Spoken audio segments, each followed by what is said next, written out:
So on the last episode of Wild Child, Michelle showed you our sail from Stonington, Connecticut, about 25 nautical miles southwest towards Truman Beach, Long Island. And after the davit damage we've suffered, we now sail with the dinghy on the deck. So I'm not sure last time how well Michelle explained to you the weird swell echo that we were getting in the Truman Beach anchorage. There's about an 8-foot tide in the Long Island Sound, but we didn't have a lot of current to contend with. I remember this as being one of the more weird anchorages. We had wind coming from the south for the previous 2 days, causing an ocean swell towards the northwest. But that day the wind had shifted around to the from the southwest, so you would expect the wind waves to be coming from that direction. So as to why in the middle of the night we suddenly developed an 18-inch chop coming from the north, that was kind of weird. It was almost like the waves were echoing off the far shore and echoing back towards Long Island. And sometimes when you're hanging between two anchors, you can have a hard time raising the stern anchor in the morning.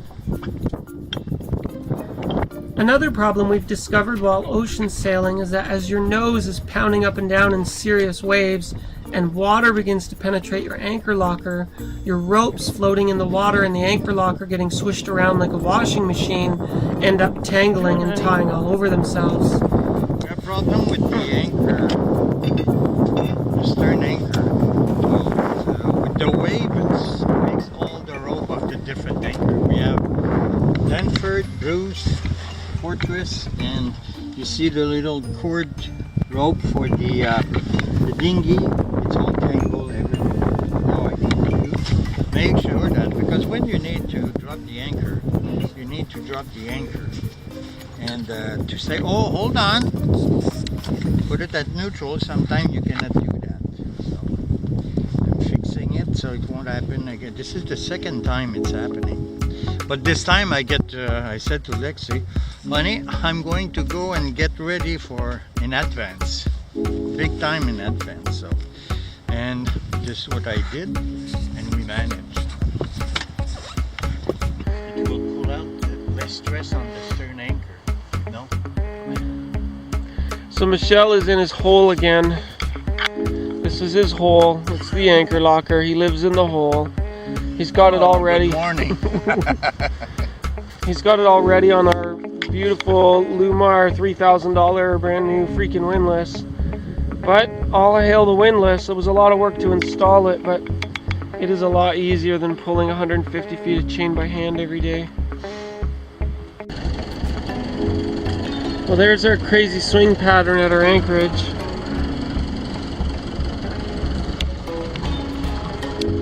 You know what's fabulous about this anchor up? Fabulous about this morning is we are not freezing cold. It is like 12 degrees outside. I am actually not wearing Fowley gear. I'm just in 2 sweaters, long johns, and 1 pair of sweatpants. It's not cold out, and it is such a relief to wake up on a not freezing morning when we are not wet and see the sun and be able to get underway. What a relief. Like, we had a month of misery getting through the Maritimes and the East Coast in the foggy, rainy cold. But Mother Nature and winter are taking a little weird dip, and it's kind of warmed up now in November. I think it's November 1st today, and it's warmed up a little bit. Yay to being warm and not cold and dry and not wet. Yay! This is Marion Bay, Long Island. If you look at the trees, you can see they still have leaves, but fall has affected them. It's been cold enough around here for those leaves to start turning color. Winter is coming, but there's less color in the trees here than there was for us, I don't know, a week ago.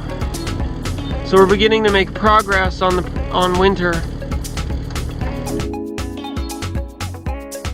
Today, under sunny skies and calm conditions, we're going to try to sail about 40 nautical miles from East Marion to Port Jefferson, Long Island. And we're headed out into Long Island Sound for another day of sailing. We've got to get 36 miles today to Mount Sinai Harbor, or the one beside it, Jordan Point Harbor or something like that. At least it's a nice day, calm winds and calm seas. Sailing in the Long Island Sound is like sailing in a lake. It's so much nicer than the moody ocean. What a relief, what a break for us. Hi Jane, I'm texting you. There you go. This is the morning communication. Every morning I text with my peeps just so I stay in touch and don't feel lonely. Sometimes you can feel isolated or cut off from the world out here. It's just the two of you forever, for days or weeks on end. I don't know. Yeah. Girls are social animals and we need to feel connected to our friends and family. So sometimes when we're out we have good cell reception. I'm able to text people, see if anybody has time to chat with me. So, what is the schedule for today, honey? Well, all things considered, it's not a long day. We have to get 34 nautical miles, so that little anchorage that we did last night worked out medium okay. Nothing dangerous, just not great. But rather than doing 60 miles today, we only have to do 30 miles because we cut some of the distance out yesterday. Conditions are not in our favor. The wind is pretty tight to the nose and light right now. It's 6 knots of wind at 16-degree wind angle with 2 knots of current against us. So we have the mainsail up to motor sail. So at least the mainsail helps a bit. But with the 2 knots of current against us, we're only moving forward at 3 knots and we got to go 30 miles. So that means it'll take us 10 hours. It's 8 in the morning. We'll get there around 6 at night. But the tides will change and the current will change, and later this afternoon we'll have 2 knots of current in our favor, and the wind is expected to pick up to 15 or 16 knots of wind, in which case we could bear off, improve our wind angle, and then start tacking our way up. But for this morning till noon, we're motor sailing at 20 degrees to the wind. Only move, like, our boat speed is 4.8 and our speed over ground is 3.2 because we're fighting current and waves. Yeah. But what is For the first time in like months. It's Yay! no tube, no big. Look, I'm not wearing my jacket. I'm warm. I'm only wearing 2 sweaters and 2 shirts rather than 3 sweaters, a jacket, and 2 shirts. And waking up from this morning, you get in the galley in saloon, and it's almost room temperature. Yay! Yay! There you go. That's a part of Long Island.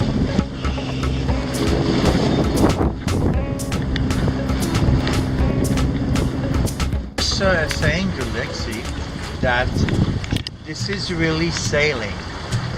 It's a wind of 14 knot. We're doing WildChild 7 knot. No bang bang, no submarines, no water over the bridge. Getting water through the hatch on our bed. Of course, it's always happened like that. So it's a lovely sailing. No wave because we planned properly, and the wind is exactly what it's supposed to do. So the planning was done, considered that wind angle to have a lovely sail. If you look at the ocean. She was an angel on the outside and a demon underneath. She couldn't understand why I'd run and hide, but I'd never leave. She was an angel on the outside and a demon underneath.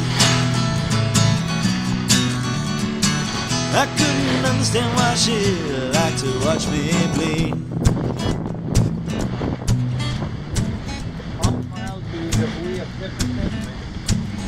She had curves in all the right places, but it got confusing what with all of her faces. Her laughter was like a disease,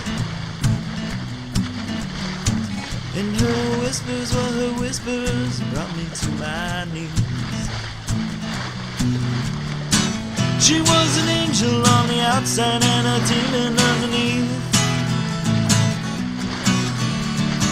She couldn't understand why I'd run and hide, but I'd never leave. She was an angel on the outside and a demon underneath. I couldn't understand why she liked to watch me bleed. After a whole day tacking back and forth in relatively calm conditions in the Long Island Sound, we pulled our way into Port Jefferson Harbor. She couldn't understand why I'd run and hide, but I'd never leave. She was an angel on the outside and a demon underneath. I couldn't understand why she didn't like to watch me bleed. No. She was an angel on the outside and a demon underneath. She couldn't understand why I run and hide, but I never leave, I never leave, I never leave, I never leave, I never leave, I never leave, I never leave, I never leave, I never leave. Well, the good news is with those tall hills, it looks like we're in a really well-protected place because there are 2 severe 50-knot storms coming back to back tomorrow and the next day. The bay is very well protected with high trees and banks on the side, but, I wonder where we can safely anchor the boat.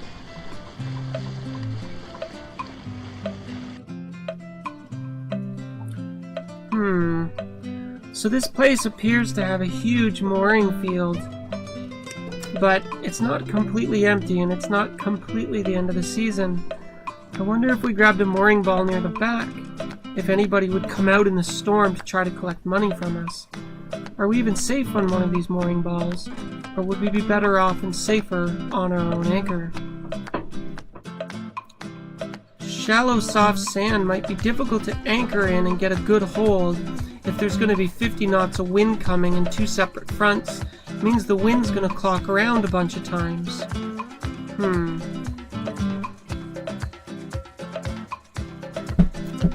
We ended up just grabbing on a mooring ball in the back. And that was it. We called it a day. Went down below, cooked dinner, went to bed, woke up the next morning to some pretty nasty weather.